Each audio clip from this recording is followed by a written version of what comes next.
Alright, my name's Josh, and tonight I'm actually going to be going over the learning requirement on how we have to know how to analyze how humans use symbols to communicate. First, I'm going to start off with a story, and then I'm going to pretty much explain symbols to you, and then I'm going to explain different messages created with symbols. I'm going to give an example assignment on where the department actually goes over this, and a brief review of the department. So start with the story. Actually, just wrote this a couple days ago. A man with the whitest of hair sits in his study. His glasses lay on the table next to a small hedgehog figurine. He stares at the diploma hanging on the wall as he constantly flicks a freestanding globe, each time allowing it to spin to a complete stop. He feels lost. Though he's in his own home, he's lost. He then breaks his stare from the diploma and looks out the window. In a tree, he sees a bird, the same one he watched build that nest a couple weeks ago. Seeing this bird and hearing it sing makes him happy. Eventually, he calls it a night and goes to bed. The next morning, he rolls out of bed only after looking up at the slowly turning fan for a half hour. He walks to his study to look for the bird, and it's gone. The bird left its nest and probably won't be back till spring. Where will the man find his happiness? Then he thinks, the bird was done with the nest. It did what it had to do, and it went on to whatever life had next to offer it. Then it dawned on him. The bird left because it can just get up and go. It can fly wherever it wants, so why can't I? So he walks up to the globe, gives it a spin, closes his eyes, and drops his finger on it. He lifts his finger to see the word underneath, Iceland. Huh. I was hoping for somewhere warmer, but hey, it'll be an adventure. He goes down to the kitchen, puts the kettle on the stove, runs back to his study, grabs his encyclopedia with a letter I on the spine, packs a bag, puts on his shirt with only half the buttons done, runs to the front door, puts on both shoes, doesn't tie them, locks the door, sprints to his car, and speeds to the airport. First flight to Reykjavik, please. The customer service tailor corrects him. Reykjavik? Yeah, that one. Okay, the next flight boards in 3 minutes.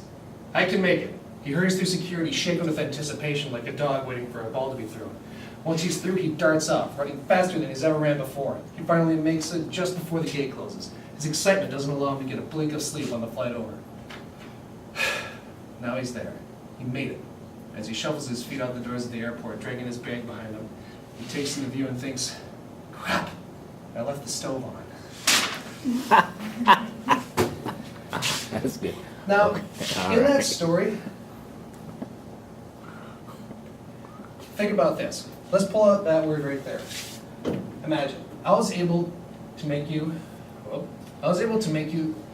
imagine a scenario where a man felt lost, wasn't very happy, and then he was able to turn around by just a random trip over to Iceland.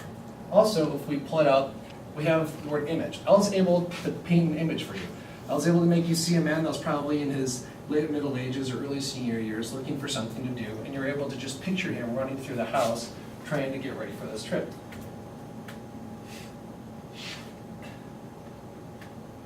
Alright, so category 4 is actually symbols. I got this from the site just not to confuse too many of you. And it's to analyze how humans use symbols to communicate. We use letters and numbers. Letters, just put in the right combination, are able to create a message. It's able to influence the ways that we think, ways that we feel, and influence the things that we do. That is communication. And this can be done with different shapes, colors, pictures, gestures, etc. And one iconic one for symbols would be the cross. You don't have to have any words with it. Sorry, I made some last minute edits to this. I wonder if they even want cross. You don't have to have any words with it to know that it represents Christianity. There's no definition underneath it. It's a worldwide known symbol for Christianity. McDonald's. You don't have to have a word underneath it. I don't have to explain to you what it is. It's an international symbol. Roland Barthes, as was explained in my argumentation class, he explains symbolic messages in 3 different ways. We have linguistic messages, which are just words, like plainly seen. iconic messages recognizable, so similar to like the cross in McDonald's, like the ones that are religiously recognized or culturally recognized. And then you have the literal message, and that's knowing literally what you're looking at. Like you can see that the whiteboard is white. I don't have to tell you that it's white. I don't have to write on it telling you that it is white.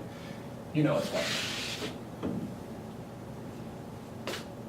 Now, I'm going to give you an example assignment. This is also from the Humans class that I took, and I've let you know that the photographs are probably a bit graphic because this is from the protests against abortion, and I think it took place outside of Armstrong here just a few years ago.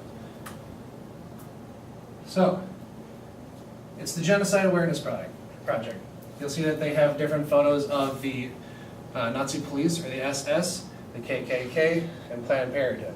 Each one has pretty much affiliations with them killing, so dead bodies, hanging person, and a dead fetus. I kind of pulled out some things so you don't have to keep staring at that. Now again, going back to the iconic images, we have the Nazi symbol and the Star of David. Sorry, they're small. But those are ones that you don't have to write anything underneath it. You know exactly what they are. The white hoods of the Ku Klux Klan members. Yet you already know what those are. And then Planned Parenthood. You'll see what they did is they also used a couple of the first letters, affiliating them with that. They used the common English prefix UN at un, literally meaning not, so ungentle, unwhite, unborn. Pretty much trying to show an affiliation between each one of those, trying to affiliate Planned Parenthood with these groups that do a lot of the killing. But if we just take the word genocide, we'll be able to know that Planned Parenthood actually isn't affiliated with these. Because if we use symbols again, going back into Greek history, we'll take the word geno, which literally means race, and then side, which is the English suffix for killing. So it's literally the killing of a race. That actually kind of took apart that argument in that self. It was just killing of a race, but Planned Parenthood isn't race specific versus the Ku Klux Klan and the Nazis. But essentially saying they were still able to get much of their message across just because of those images. They were able to instill fear and anger in people, influencing the ways that they think and feel, trying to get them to do something, trying to get them to get rid of Planned Parenthood through that. And you'll also maybe have noticed inside of the images they had the quarter. So that is affiliated also with American culture. People don't want to associate themselves with the with the killing of fetuses. Also, it has a human face on it. If you have that next to a fetus, it shows similar features to it, so that it'll also make it look more like it's killing humans, trying to pass that. Now, analyzing how humans use symbols to communicate. So humans, they're able to communicate it, they communicated an argument using symbols. So affiliating each one with symbols based off of those organizations. It's like the Nazi symbol, the hoods, and then the dead fetuses. They didn't really have much for the Planned Parenthood, but since they were all together, they were able to try and do it through affiliation. Pictures. So the pictures of the dead bodies on pretty much all of them. Again, the familiar symbols and pictures. They're able to communicate an argument, comparing all those things together to be able to trigger a feeling in the audience, influencing the way they think, feel, and do. In itself, this is pretty much showing what I've learned in this goal area from this major. This is just an example from one class, but it was a 3.5-hour lecture, so it was definitely embedded into my head in how symbols are used, or how symbols are used in communication. And I loved it because the instructor was very enthusiastic, energetic, and passionate about the whole thing. He taught us about symbols from the basics, where they started, like I was saying, in how it started off in Greek and then moved us all the way up to the current culture. So he was very thorough with that. So, In my opinion, I think that the department actually does a very good job in explaining this to me. There's been other classes where the question has risen on how humans use symbols to communicate, and the instructors have been able to give a pretty thorough description of how it actually works.